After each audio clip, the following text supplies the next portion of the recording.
हमारे मसीह विश्वासियों, जय यीशु की प्रस्तुत है 26 फरवरी 2021 के बाइबल पाठ। पहला पाठ नबी एजेकियल का ग्रंथ अध्याय 18 पद संख्याएं 21 से 28 तक से लिया गया है। पाठ का मूल वाक्य है, क्या मैं दुष्ट की मृत्यु से प्रसन्न हूँ? क्या मैं यह नहीं चाहता कि वह अपना मार्ग छोड़ दे और जीवित रहे? प्रभु ईश्वर यह कहता है, यदि पापी अपना पुराना पापमय जीवन त्याग कर मेरी सब आज्ञाओं का पालन करता और धार्मिकता तथा न्याय के पथ पर चलने लगता है, तो वह अवश्य जीवित रहेगा, मरेगा नहीं। उसके सब पापों को भुला दिया जाएगा और वह अपनी धार्मिकता के कारण जीवित रहेगा। प्रभु ईश्वर का यह कहना है, क्या मैं दुष्ट की मृत्यु से प्रसन्न हूँ? क्या मैं यह नहीं चाहता कि वह अपना मार्ग छोड़ दे और जीवित रहे? किंतु यदि भला मनुष्य अपनी धार्मिकता त्याग कर दुष्ट की तरह घृणित पाप करने लगता है, तो क्या वह जीवित रहेगा? उसकी समस्त धार्मिकता को भुला दिया जाएगा और वह अपने अधर्म तथा पाप के कारण मर जाएगा। तुम लोग कहते हो कि प्रभु अन्याय करता है। हे इस्राएलियों, मेरी बात सुनो, मैं अन्याय नहीं करता, तुम लोग अवश्य अन्याय करते हो। यदि कोई भला मनुष्य अपनी धार्मिकता त्याग कर अधर्म करने लगता और मर जाता है, तो वह अपने पाप के कारण मरता है। और यदि कोई पापी अपना पापमय जीवन त्याग कर धार्मिकता और न्याय के पथ पर चलने लगता है, तो वह अपने जीवन को सुरक्षित रखेगा। यदि उसने अपने पुराने पापों को छोड़ देने का निश्चय किया है, तो वह अवश्य जीवित रहेगा, मरेगा नहीं। यह प्रभु की वाणी है। ईश्वर को धन्यवाद। और आज का पवित्र सुसमाचार संत मत्ती के अनुसार पवित्र सुसमाचार से अध्याय 5 पद संख्याएं 20 से 26 तक से लिया गया है। पाठ का मूल वाक्य है, पहले अपने भाई से मेल करने जाओ। यीशु ने अपने शिष्यों से कहा, यदि तुम्हारी धार्मिकता शास्त्रियों और फरीसियों की धार्मिकता से गहरी नहीं हुई, तो तुम स्वर्ग राज्य में प्रवेश नहीं करोगे। तुम लोगों ने सुना है कि पूर्वजों से कहा गया है, हत्या मत करो। यदि कोई हत्या करे तो वह कचहरी में दंड के योग्य ठहराया जाएगा। परंतु मैं तुमसे कह देता हूँ, जो अपने भाई पर क्रोध करता है वह कचहरी में दंड के योग्य ठहराया जाएगा। यदि वह अपने भाई से कहे, रे मूर्ख, तो वह महासभा में दंड के योग्य ठहराया जाएगा। और यदि वह कहे, रे नास्तिक, तो वह नरक की आग के योग्य ठहराया जाएगा। जब तुम वेदी पर अपनी भेंट चढ़ा रहे हो और तुम्हें वहां याद आए कि मेरे भाई को मुझसे कोई शिकायत है, तो अपनी भेंट वहीं वेदी के सामने छोड़कर पहले अपने भाई से मेल करने जाओ और तब आकर अपनी भेंट चढ़ाओ। कचहरी जाते समय रास्ते में ही अपने मुद्दई से समझौता कर लो, कहीं ऐसा ना हो कि वह तुम्हें न्यायकर्ता के हवाले कर दे, न्यायकर्ता तुम्हें प्यादे के हवाले कर दे और प्यादा तुम्हें बंदीगृह में डाल दे। मैं तुमसे कह देता हूँ, जब तक कौड़ी कौड़ी ना चुका दोगे, तब तक वहाँ से नहीं निकल पाओगे। यह प्रभु का पवित्र सुसमाचार है। ख्रिस्त प्रभु की जय। प्यारे मसीह विश्वासियों, हम जानते हैं कि यदि हमारा जन्म हुआ है तो हमारी मृत्यु भी निश्चित है। सृष्टि के आरंभ से ही हम देखते हैं कि इस दुनिया में चाहे वह जीव जंतु हो, पेड़ पौधे हो या फिर मनुष्य जाति, सब मरकर मिट्टी में मिल जाते हैं।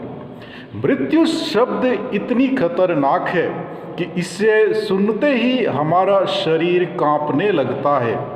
हर कोई, चाहे वह जीव जंतु हो या फिर मनुष्य जाति, अपनी जीवन को सुरक्षित रखना चाहते हैं, लेकिन मृत्यु एक कड़वा सत्य है। ना चाहते हुए भी हमें एक ना एक दिन मृत्यु का सामना करना ही होगा। हमारा ये सुंदर शरीर, जिसकी हम दिन और रात देखभाल करते हैं, मृत्यु को ग्रहण कर मिट्टी में मिल जाएगी।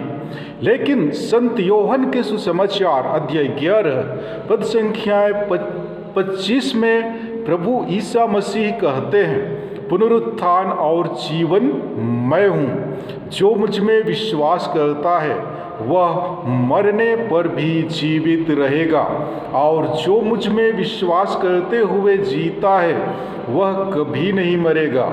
यद्यपि यीशु कहते हैं कि जो मुझ में विश्वास करता है मरने पर भी जीवित रहेगा। हम सब प्रभु पर विश्वास करते हैं।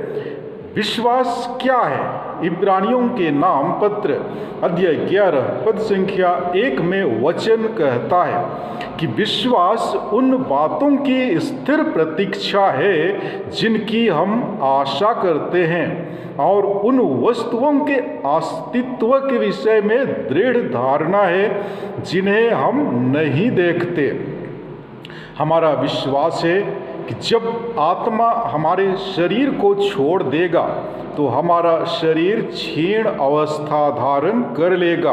हम मृत शरीर को तो देखते हैं, लेकिन क्या किसी ने आत्मा को देखा है? नहीं, आत्मा को किसी ने नहीं देखा है। फिर भी हम आत्मा के अस्तित्व पर विश्वास करते हैं। जी हाँ, आत्मा जो अमर है या तो स्वर्ग में जाएगा या फिर नरक में। अतः इस संसार में रहते हुए हमें फैसला करना होगा कि हम अपनी आत्मा को कहाँ भेजना पसंद करेंगे। यदि हम स्वर्ग चुनते हैं तो हमें प्रभु ईसा मसीह को स्वीकार करना होगा, उनके वचनों पर विश्वास करना तथा उनकी शिक्षा के अनुरूप जीवन यापन करना होगा। इस संसार में हमारा जीवन एक परीक्षा की तरह है। जीवन में आने वाले दुख, तकलीफें, समस्याएं एवं कठिनाइयाँ हमारे विश्वास की परीक्षा है। इनके द्वारा ईश्वर हमारे विश्वास को परखते हैं कि उनके प्रति हमारा विश्वास कितना मजबूत तथा अडिग है। ईश्वर चाहते हैं कि कोई भी अनंत काल तक जलती हुई नरक में प्रवेश नहीं करे, बल्कि सब के सब अनंत शांति पाए। यही कारण है कि ईश्वर हमें अपने पापमय जीवन को त्याग कर पवित्र जीवन यापन करने का आह्वान करते हैं, क्योंकि ईश्वर पवित्र हैं और पवित्र ईश्वर के पास अपवित्रता के लिए जगह नहीं है। जी हाँ प्यारे मसीह विश्वासियों, आज के पहले पाठ के द्वारा ईश्वर कहते हैं कि क्या मैं दुष्ट की मृत्यु से प्रसन्न हूँ? क्या मैं यह नहीं चाहता कि वह अपना कुमार्ग छोड़ दे और जीवित रहे? आगे पाठ में हमने यह भी सुना कि यदि भला मनुष्य अपनी धार्मिकता त्याग कर दुष्ट की तरह घृणित पाप करने लगता है तो क्या वह जीवित रहेगा? उसकी समस्त धार्मिकता को भुला दिया जाएगा और अपने अधर्म तथा पाप के कारण मर जाएगा। कभी कभी हम क्रिस्तीय सोचने लगते हैं कि ईसा मसीह ने अपने दुख भोग, क्रूस मरण द्वारा हमारे पापों को क्षमा कर मृत्यु से बचाया है, और साथ ही साथ हमने पिता, पुत्र और पवित्र आत्मा के नाम पर बपतिस्मा ग्रहण कर अनंत शांति के सहभागी बन चुके हैं। यदि हमारी ऐसी सोच है तो बिल्कुल ही गलत है, क्योंकि संत मत्ती के सुसमाचार अध्याय 7 पद संख्या 21 में प्रभु कहते हैं, जो लोग मुझे प्रभु प्रभु कहकर पुकारते हैं उनमें सब के सब स्वर्ग राज्य में प्रवेश नहीं करेंगे, बल्कि वही लोग जाएंगे जो स्वर्गिक पिता की इच्छा पूरी करते हैं, वही स्वर्ग राज्य में प्रवेश करेंगे। और आज के सुसमाचार पाठ द्वारा यीशु हम विश्वासियों को चेतावनी देते हुए कहते हैं कि यदि तुम्हारी धार्मिकता शास्त्रियों और फरीसियों की धार्मिकता से गहरी नहीं हुई तो तुम स्वर्ग राज्य में प्रवेश नहीं करोगे। यीशु शास्त्रियों एवं फरीसियों का उदाहरण इसलिए देते हैं क्योंकि वे सिर्फ अपनी पेट भरते थे, स्वार्थ से भरे हुए थे, धार्मिक होने का दिखावा करते थे। उनके सामने मनुष्यों का कोई मूल्य ही नहीं था। अतः आज के सुसमाचार पाठ के द्वारा प्रभु कहते हैं कि ना तो हमें अपने भाइयों के प्रति गुस्सा करना चाहिए और ना ही किसी को मूर्ख या नास्तिक कहना चाहिए। गुस्सा इसलिए ना करें क्योंकि गुस्सा आने से हम सामने वाले का हत्या करने पर उतारू हो सकते हैं।